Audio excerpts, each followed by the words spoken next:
Le kiosque d'Europe 1 et toutes ses plumes sans Marion Calais qui est au piquet, avec Jean-Philippe Ballas pour la presse internationale, Axel de Tarlé pour la une de l'Écho et Eva Rock pour la télé. Bonjour à tous. Bonjour Thomas. Marion. Bonjour. Bien. On commence avec vos quotidiens nationaux. L'homme du jour s'appelle Michel Platini, en une du Figaro, de l'Équipe ou encore d'Aujourd'hui en France, qui titre Carton rouge et se demande si Michel Platini s'en remettra. Il était sur le point de devenir le nouveau maître de la planète foot. Aujourd'hui, il n'est plus qu'un ancien très grand joueur. Il vacille au bord du vide, écrit Frédéric Vézard. Mais il a encore la France du foot derrière lui. Toujours dans Aujourd'hui, Bernard Tapie, qui s'y connaît en foot, décrypte la situation. Blatter a arrosé beaucoup de gens pendant des années. Il peut compter sur la fidélité des voyous qui lui ressemblent. Ce que Libération ramasse dans un article titré « Comment Michel Platini a été empapaouté ». Sinon, La Croix fait sa une sur Poutine qui rebat les cartes au Moyen-Orient. L'Humanité revient sur les mobilisations hier à Paris, à Lyon, à Marseille et titre « La colère sociale ». Les Échos se désespèrent de la réforme impossible des niches fiscales.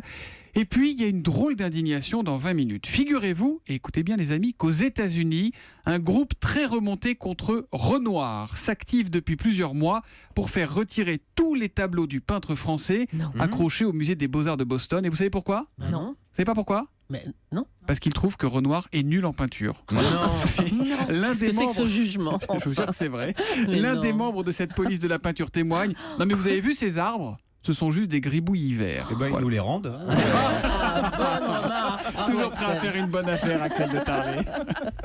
À la une des régions, Marion Calais, quelles sont les unes qui vous ont particulièrement intéressé dans la presse régionale ce matin ? Cette nouvelle évasion dans l'Est républicain, un détenu de la maison d'arrêt de Besançon s'est échappé au cours d'une sortie à vélo. Il aurait cédé à un coup de tête. Un samedi noir sur les routes, c'est ce que prévoit déjà le Progrès. Fermeture du tunnel sous Fourvière pour travaux, manifestation de motards. La situation s'annonce critique à Lyon demain. Et puis des parcs-mètres qui font une pause déjeuner. À Poitiers, sous la pression des restaurateurs, la ville revient, nous dit Centre Presse, au stationnement gratuit entre midi et 14h et ce, dès lundi. Oui, Mais c'est une bonne juste à idée. Poitiers. Juste à Poitiers. L'histoire du jour, c'est celle d'un prêtre jugé car il a péché, Marion. C'est dans Paris-Normandie. Un curé qui a péché en se servant dans les caisses, l'argent de la quête, des baptêmes, des enterrements. Il ne reversait rien au diocèse. Du coup, sur ces 11 comptes bancaires, eh bien, les enquêteurs ont retrouvé 116 000 euros, et ce, alors que lui n'était censé toucher 11 comptes bancaires pour 11 le comptes curé. bancaires et 116 000 euros, alors qu'il touchait 900 euros par mois. Le curé, l'ancien curé, en l'occurrence de Tiberville, dans l'Eure. Et l'examen de ces comptes a révélé des dépenses pour le moins étonnantes. Des nuits d'hôtel à Paris, des piercings, de la maroquinerie. Et oui, l'ancien curé a aussi versé 30 000 euros à un jeune en difficulté. Ça, c'est plutôt louable. Le parquet a requis hier 5 000 euros d'amende. Jugement mis en délibéré au 23 octobre. C'est quel péché, ça, à votre avis ? C'est l'avarice C'est la l'avarice, Hein non. Tiens, les 7 péchés capitaux, allons-y, interro surprise. La gourmandise. Gourmandise, après. L'orgueil. L'orgueil, ouais, luxure. Le piercing. La colère, l'envie, l'avarice et la paresse. Voilà les amis. Merci Marion Calais. La presse internationale, Jean-Philippe Ballas, ce matin on va au Mexique avec une affaire de disparition dont on avait parlé il y a un an, jour pour jour dans ce kiosque. 43 étudiants enlevés et qui n'ont jamais été retrouvés. Et ce qui est fou, c'est qu'un an après, bien, le mystère reste absolument entier aujourd'hui. Alors je vous rappelle l'histoire, les étudiants avaient été attaqués lors d'une manifestation, c'était dans la ville d'Iguala, à l'est du pays. Et depuis, plus aucune trace, ou presque. Une affaire où on croise alors des élus véreux, un cartel de la drogue, des petites frappes et des policiers, des militaires également.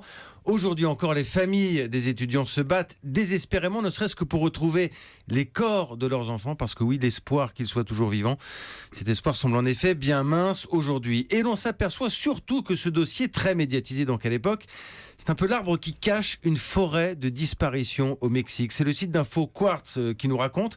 Plusieurs observateurs américains, des envoyés spéciaux des Nations Unies, sont allés enquêter récemment à Mexico et ils n'aiment pas du tout ce qu'ils ont trouvé. Des centaines, des milliers d'autres cas d'enlèvement d'amis, de parents dont on est soudain sans nouvelles dans un pays où, nous dit le site, la torture, la violence ne cesse de se répandre.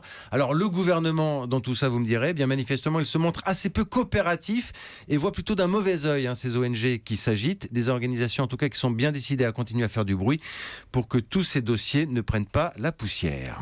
Merci beaucoup Jean-Philippe Ballas. Axel de Tarlé, les Français achètent de plus en plus de tabac, surtout du tabac à rouler, et c'est à dire sur la tribune.fr. Exactement, sur les 9 premiers mois de l'année, donc la consommation de tabac a augmenté de 1,4%. Mais si vous regardez dans le détail, les cigarettes reculent, moins 2,6%. En revanche, le tabac à rouler explose, lui, plus 6%. Et la raison, c'est bien connu, c'est parce que le tabac à rouler, c'est moins cher. Enfin, c'est le même prix, mais vous roulez 3 fois plus de cigarettes. Donc oui, ça revient 3 fois moins cher. Et ce sont notamment les jeunes qui roulent beaucoup de Et puis cigarettes. on doit en fumer moins aussi parce qu'il faut les rouler quand même. Hein. Oui, mais enfin bon, alors si vous regardez la part de marché à 20 ans, c'était 1%. Aujourd'hui, le tabac roulé, c'est 12% de part de Mais est-ce marché. que c'est moins toxique que les Ah, cigarettes alors normales non, ou, Qu'est-ce que c'est ça vrai peut vous faire? Vous fumez pas. Bah oui, mais justement, parce qu'il n'y a pas de m'intéresse aux filtre. autres. Où il n'y a pas de filtre et surtout la consommation est mauvaise. Les cigarettes qu'on roule soi-même s'éteignent souvent, ce qui veut dire que la consommation est très faible. Donc il y a beaucoup de particules, de fumée, de monoxyde. Le professeur Dotzenberg, célèbre tabacologue, dit qu'elles sont 4 fois plus nocives. Ah ouais. Ah bon? Et le comble, c'est que c'est comme pour le diesel, elles sont plus nocives mais moins taxées, puisqu'il y a moins de taxes sur les tabacs à rouler. Les taxes ne représentent que 75% contre 80% pour les vraies cigarettes. Et donc il y a des députés qui disent il faudrait au moins aligner les taxes, comme pour le diesel, vous voyez, sur l'essence. Mais bon, le gouvernement n'est pas très chaud, vous savez, en ce moment, avec les taxes, il marche sur des œufs. Eh oui, on approche de la présidentielle, hein, les taxes Voilà. s'éloignent, c'est toujours pas ça. Plus on approche, plus elles s'éloignent. À la télé, dimanche, sur Arte, à 22h20 et Varroc, Michel Audiard, je parle pas aux cons, ça les instruit. Vous croyez qu'ils oseraient venir ici? Les cons, ça ose tout. C'est même à ça qu'on les reconnaît. Alors, un documentaire sur Évidemment. Michel Audiard, Tonton évidemment. Flingueur. C'est un condensé des plus belles répliques du cinéma français. Ça, je vous apprends rien, mais pas seulement. Vous allez découvrir combien Audiard, c'est aussi l'histoire d'un type qui se rêvait coureur cycliste. Alors, le vélo, il adorait ça, même un peu trop. Non, j'ai volé au moins 3000 bicyclettes, moi. Il n'y avait pas que moi, tous mes copains volaient des vélos. Donc, comment on aurait vécu? C'était au sortir de la gare, il volait les vélos. 3000 Exactement, vélos 3000 Mais vélos. non. Oui, c'est ce Il qu'il aurait été raconte heureux dans avec les une des Vélib, il aurait pu en interviews. prendre plein partout. Exactement. Alors, dans son portrait, vous allez aussi découvrir évidemment son goût pour la littérature. Il lisait plus de 4 livres quand il était enfant par jour. C'était vraiment un féru de littérature. Il connaissait Lynn Parker. Évidemment, vous allez redécouvrir son goût pour les apéros, les blondes plantureuses, les petits malfrats et surtout les copains, dont un certain Gabin avec qui il va faire 17 films. Et alors, il faut les entendre tous les deux. Ce n'est pas un extrait de film, c'est vraiment un dialogue vraie entre vie. les deux hommes. Exactement. T'as l'air bien reposé, t'as même bonne mine. J'ai bonne mine. Ah bah ça, tu peux le dire quand j'ai bonne mine. Parce que toi, t'écris tes petits trucs sur les bouts de papier, mais Kizek est obligé de s'envoyer ça 8 heures par jour pendant notre semaine. C'est le vieux, comme vous dites. Parce que ça aussi, je le sais, vous m'appelez le vieux. Génial. Et alors, ils n'arrêtaient pas de se chamailler, mais ils s'adoraient évidemment tous les deux. Alors, grâce aux témoignages à la fois des proches de son fils, Jacques Audiard, des extraits de ses interviews, de ses films, vous allez plonger dans cet univers qui est quand même très enfumé, très alcoolisé, mais surtout plein d'intelligence. C'est un doc qui est vraiment à l'image d'Audiard, à la fois drôle et hyper émouvant. Drôle. Drôle.